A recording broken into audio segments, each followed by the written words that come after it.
Right then, I've been looking forward to talking to my next guest because he's written, in my honest and humble opinion, one of the seminal books on living in Spain. That one was called Our Lady of the Sewers. He's got a new one out called Hidden Valley. Delighted to be joining me live on the line from somewhere in country. Paul Richardson. Paul, good morning to you. Good morning, Giles. How's it going down there? Well, it's another wet and interesting day. Whereabouts are you? Because look, when you wrote Lady in the Sewers, were you in Mallorca, if I remember correctly? I was in Ibiza. Ibiza, way back in the 90s. Yeah, when you still could be in Ibiza. But yeah, no. Actually, right now I'm in Barcelona. I have a double life as a jobbing travel writer, as you probably know. But I'm heading home today, all the way across to Extremadura, which is where I've been based now for 23 years, and it forms the basis really for my latest book, Hidden Valley. Now, there's a reason why Extremadura is called what it is, Paul. Well, actually, it's not quite the reason you think, Giles. I mean, it sounds pretty off-putting, doesn't it? It's hardly a kind of, as brand names go, it's not perhaps one of the best, but it is to do with beyond the Douro River, Extremadura, so that's where it's supposed to come from. But anyway, it's pretty wild and woolly, either way you look at it. And it is perhaps, because people say, "Oh, I know Spain," and they automatically think of, where I'm sitting now, the flesh pots of Marbella or Costa Blanca or something like that. But I will say that's like going to London, going to Leicester Square and going, "Oh, I know all about London." You don't at all. And Extremadura and that region, Badajoz, etc., are perhaps bits of the Spain that we scratch the surface and there it is. Well, exactly. I mean, isn't that the thing that we love about Spain? There's always more to discover. But certainly Extremadura is, I think, it's always described as the great unknown, and I think it's still off the map for a lot of people. And it's badly connected still to the outside world, which makes it harder. There's no airport for a start, worth mentioning. And it's landlocked. But it's the size of Switzerland. Somebody told me the other day, and I had to check it, but it's true. It's absolutely vast, and it's got some of the lowest population density anywhere in Spain. So it's kind of empty. You drive for hours without meeting a single car. It's strange. And isn't it? It's, I suppose one of the great things is in a Europe that gets more and more bland, and we all eat the same thing and watch the same TV series and basically live the same kind of lives while we are in Glasgow or Geneva. But somewhere like Hidden Valley just goes to prove there is there is character and there is still recognizable differences in the way we live our lives. Yeah, I think that's right. But I mean, I've been there for more than 2 decades. And of course, in that time, Spain and the world has changed beyond recognition. And of course, change filters through even to the most remote and archaic places. So, I mean, I've seen, when I arrived in 2000, it was still, you saw women kind of washing on their heads. It was that. I don't like to use the word backward, but it was pretty hardcore. And 20 years later, it's we've got 5G and fiber optic connections, and we're about to get the fast train, which will be amazing. But I believe it when I see it. So yeah, it's certainly moved on the time I've been there. And when you get a fast train, it generally means that there's a mayor somewhere who's going to buy himself a new Mercedes, allegedly. So that's I mean, but why Extremadura? Because you were in Ibiza when as I said, when I first, in the nicest possible way, discovered you, if you'll pardon the expression, Paul. Yeah. But did Ibiza just get too much down that road for you? Much. Yeah, I mean, it was crazy. It was crazy, and I think we can all have enough of craziness. Yeah, I mean, I am. The book is really about my relationship with the land and kind of a self-sufficient lifestyle, which is what I now have. I have to say, and that wasn't going to be easy in an island where there's a real problem with water. Prices are high, shall we say, for everything, and So it was really a kind of a rather amazing series of coincidences that led me to sort of stumble on that part of Western Spain, and it wasn't easy, I have to say. I mean, it wasn't easy to fit in there. It wasn't easy to integrate. It was at first quite a struggle, you know. I also have. I mean, I married my Spanish boyfriend in 2010, but before that, you can imagine, you know, a gay couple turning up in a village of 500 people where they knew nobody.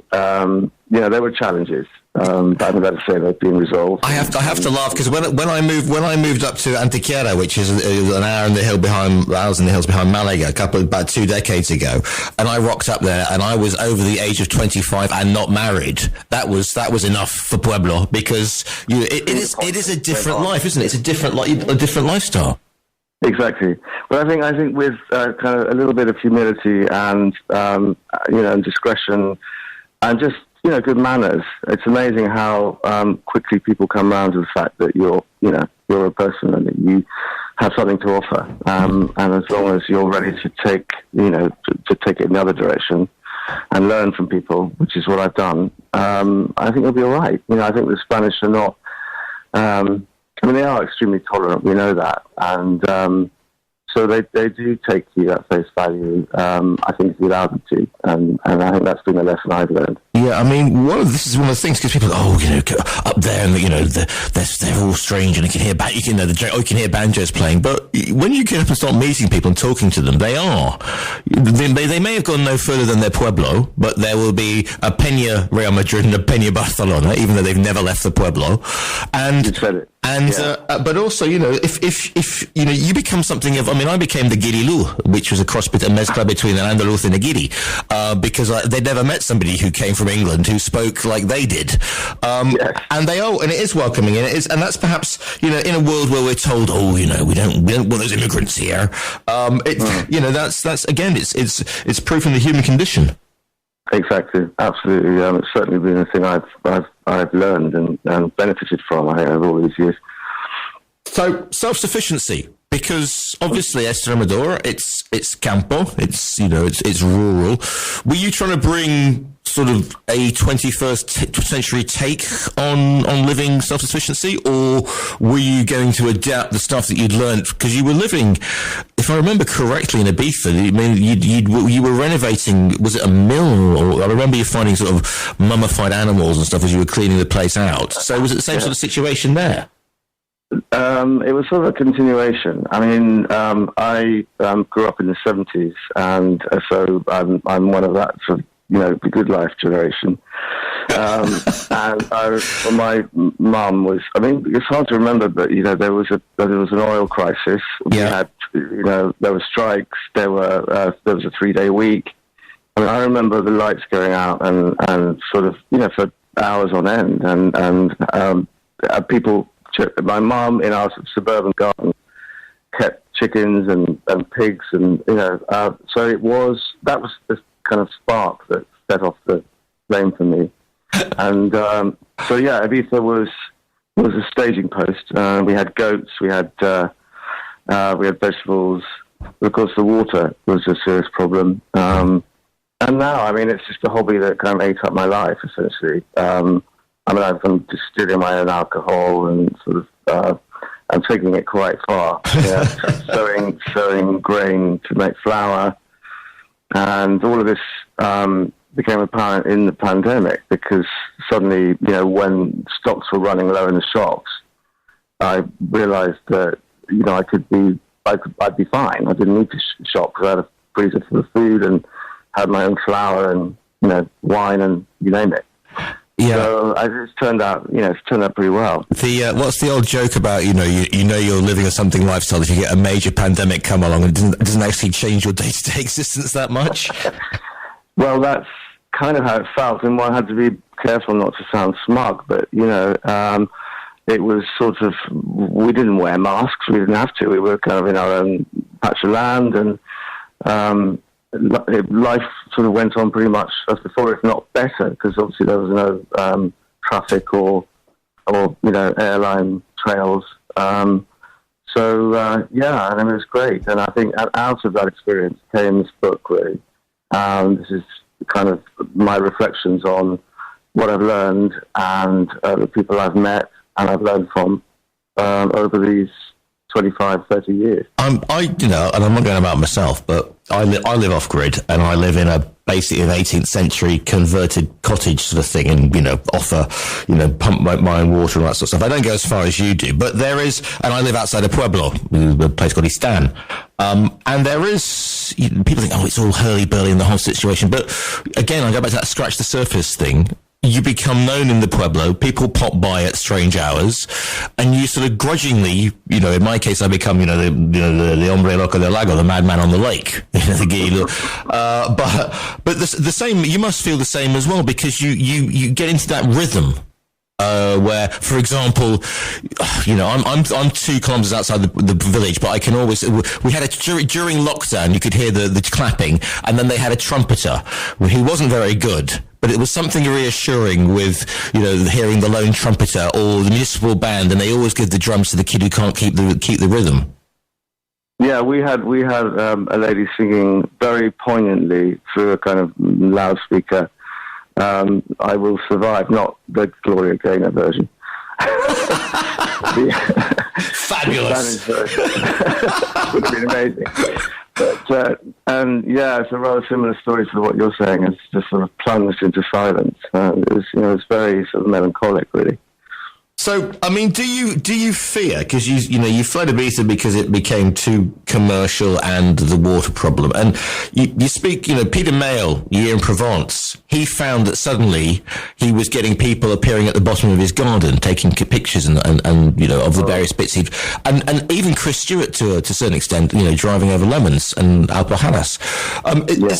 Are you conscious that when you write something like this, and because it will get picked up by, and here I go, I'm going to describe a whole bunch of people and get shot down for it. But certain people who read The Guardian will go, "Oh, this is wonderful. Let's all go to Extremadura and grow our own chickens or something." And there is a problem with that. When you reveal that sort of lifestyle, people who don't know the hard slog will think, "Okay, that's what we want," which happened in Provence. Oh well, we'll soon find out. There's a natural selection process involved. I have to say that last summer was I'm sure it was for you guys as well, pretty horrific in terms of the heat and just the sheer length of the summer, the drought, which I'm glad to say in Extremadura at least we seem to have put behind us because it's rained heavily. But I think I'll be moving out before anyone else moves in. Asturias is there and Galicia is there, and one can't stay in the same place forever. So I don't know. I'm not worried. Certainly not. I think. Good luck to anybody who wants to try it. But I don't see it filling up anytime soon. It's a big place. What was the highlight? Is it sort of the end of? And I'm not going to come over all sort of Hovis advert here, but is it at the end of the day when you've been out working the land or doing your own bread or whatever, and then you can sit back and watch the sunset with your own distilled alcohol? I like the picture you're painting. No. Yeah, I think it is that. I think it is this kind of incredible satisfaction of having produced your own. Things taste better. They just do. You make it yourself, it tastes better. And of course, you're closing the circle because you're actually the exercise that you're doing and just producing it is like other people go to the gym, but I'm out there sweating. So it sort of makes sense to me. That's all I can say, and it just is what I've always wanted. So it feels good having reached that point. I'm just wondering if they ever had, because you know how Spanish TV repeats certain things. I'm wondering if they ever had a version of The Good Life in down here, from the UK, i.e. Senor Ricardo Breas.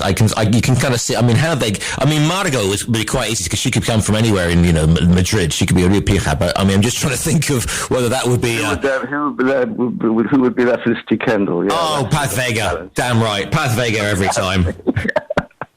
She too glamorous, my heart, I think. Well, yeah, but she'd look good in a pair of wellies and I don't know, feeding the child. She could just wander around scattering corn. That would be her role. Perhaps that should be my next project. If you're going to Galicia, I mean they eat rocks up there. I mean, come on, that should be good fun. I think you, which I think you wrote about in Lady the Suez, in fact, if I remember correctly, and that's where I nick it from. Yes, I did. That was a crazy thing. That was this sort of wizard guy called Andero, who I kind of managed to inveigle myself into his company. And it seems like a long time ago. I mean, I wonder if many of those things are still going on. It felt like those things I was investigating and experiencing. They all felt like they weren't going to last much longer. Yeah, but at the same time, you talk about the transmigración, the taking sheep through the month. Yeah. Exactly. Yeah. And that's still going on. So there is, it's not all gone underneath fast food outlets and Netflix. Well, let's hope not. Maybe I should go and kind of repeat all those things, go in search of whatever's left. One of the things, and I'm not blowing smoke up whatever, but one of the things that's always stayed with me is when you got the train and it passed Benidorm and there was a lady sitting opposite you, and it was a rural train going up that particular stretch of coast, and when she came to Benidorm, she crossed herself, which I thought was wonderful. Yeah, I've forgotten that. It's nice to be reminded of those little... felicitous details, yeah. What do you hope that people will pick up from the book, The Hidden Valley? Or Hidden Valley? I think there is, particularly now, obviously, a great sort of urge to just get out of cities and live another life. And obviously it's difficult to achieve, but I still think the fantasy is valid. And I hope that people kind of live through that fantasy, even if it's something that they really, it's not going to be practical for them to put into practice themselves. So yeah, I think it's a book that makes no apology for its happy ending, and I think that the times we live in is kind of enough, And just going to beg the question: what's your day got today? Then are you sort of striding out to the fields? Are you checking all the olives? Are you talking to the chickens? What's the day today, Paul? Well, I think I said I'm in Barcelona right now, but I am heading westwards. First on the high-speed AVE to Madrid, and then on the rickety regional, train, which occasionally breaks down or bursts into flame, from Madrid to my little corner, and progressively sort of seeing how the countryside becomes emptier and there are fewer people. And so I arrive. I'll be dark by the time I arrive. Sort of light the fire and sort of get on with the rest of my life. Wonderful. This book is called Hidden Valley by Paul Richardson, and I'm going to have to plug Lady the Suez because it's one of my favourite books of all time. The front cover alone makes it, and who knows, I may have to give it away for the 5th time, having just spoken to you. If people want to find you online, I mean, I can't see the influencers de Extremadura must be a very quiet subsection, but can people, I can visions of you TikToking, but can people find you online? Yeah, I mean, I have an Instagram account. Can I give that out? Absolutely. It is public. It's Paul G. Richardson, all one word. So that'll give you some idea of what it is I'm up to. Brilliant. Yeah. The book is called Hidden Valley. It's by Paul Richardson. Paul, it's been an absolute pleasure to speak to you this morning. Thank you, Giles. Have a good one.